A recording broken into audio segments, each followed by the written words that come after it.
Hey everyone, this is Tommy from Ducts, and today we are going to show you our cleaning process for residential duct cleaning. I want to thank you for taking the time to learn about what we do. At this stage of the process, we are just putting down drop cloths, painter's plastic, other types of protection, whatever we can to protect your home while we do the work. Right now, I'm going to hand this drop cloth off to Matt, and they're going to finish this last section. Our two-technician team will split up. One will go to the HVAC unit and work on that, while the other is in the home protecting it and removing the HVAC grills. Inside the home, we have one drop cloth that's centrally located so that we can store all the grills in one place. When we take them down, we also mark where they go and which direction they were pointing so we know where to put them back at the end of the day. While the grill process is taking place, our other technician is at the HVAC unit, setting it up to remove the blower wheel, cut our access holes, and prep for the rest of the cleaning. I want to make a note about damaged paint around grills. During the removal process, if your grills are painted on, or if your house has been recently painted, it's very likely, and I mean very likely, that we are going to do some damage to the paint around the grills. If you are concerned about this, I would suggest waiting to have your ducts cleaned until you're doing a paint project, or if you have a painter that can come touch it up, that works as well. But I just want to be very clear, it's very likely we will damage the paint and it will be noticeable. Once the blower wheel is removed and we have access to the ductwork, we will hook up our large vacuum, which we call the negative air.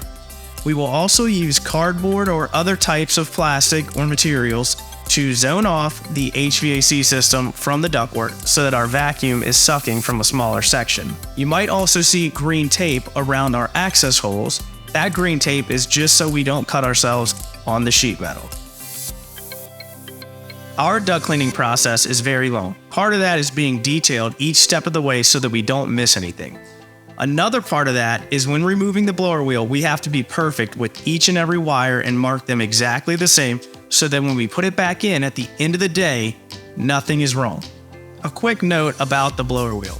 The NADCA standard, better known as NADCA, and the EPA both suggest that cleaning the HVAC unit and its components are a vital part of the process. We do this on every job, and most of our competition doesn't because they don't have capable enough employees that they trust to do this type of work. Our team is trained to do this, and we do it every day. After all the grills are removed, we will take them outside to the washing station. We will take before pictures, we will then wash them, and then we will take our after pictures. So basically, you can break an HVAC system down into three parts. You have the return ductwork, which pulls the air out of the home, down this duct, into the filter to be cleaned. Then the air goes into the unit to be heated or cooled. Once that's over, it goes back into the supply ductwork and is pushed back into the house. And the air just keeps circulating over and over and over. Once we are complete with the unit and the grills, we can finally do some actual duct cleaning. We will start by taking our before pictures of the branch ductwork. Then we will air wash the ductwork. If needed, we will use our cable-driven brushes to scrub the ductwork even more, and then air wash again to push all the particles down the ductwork to the main negative air vacuum. Just like with cleaning the branch lines, we will repeat the same process for the trunk lines. As you can see back here, we have the negative air hooked up to the supply trunk. The unit is completely disassembled so that we were able to get in there and clean that, take the blower wheel outside, power wash it, and now we're going to begin cleaning the supply trunk lines from where we are, and then we're going to push all the dirt and dust back to the negative air so that it can suck it up and run it through the HEPA filters.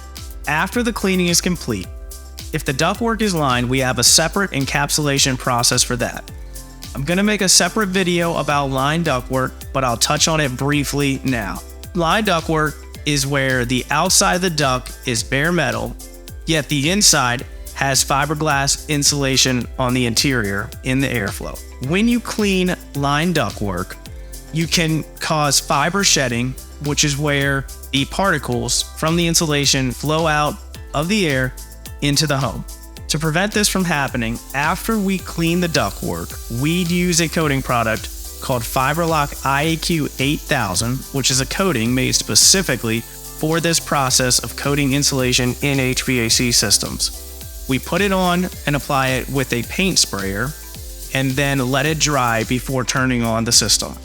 Once the cleaning and coating process is complete, all that's left for us to do is put everything back the way that we found it.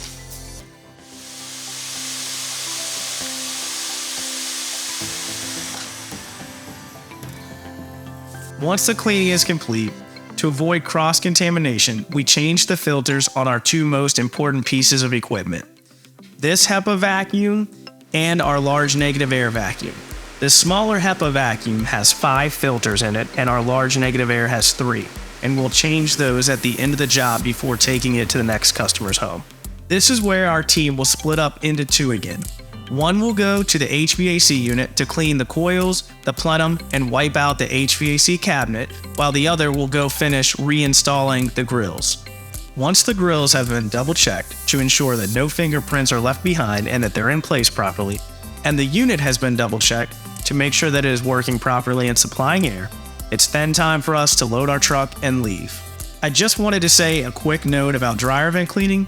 It's most cost effective to do it when we're here for the duct cleaning, but we can come out just for the dryer vent or do it in conjunction with the duct cleaning.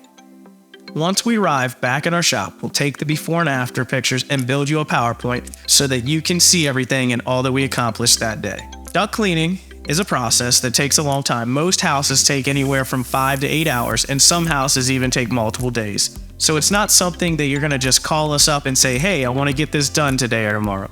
Most of our jobs are scheduled a month or more in advance.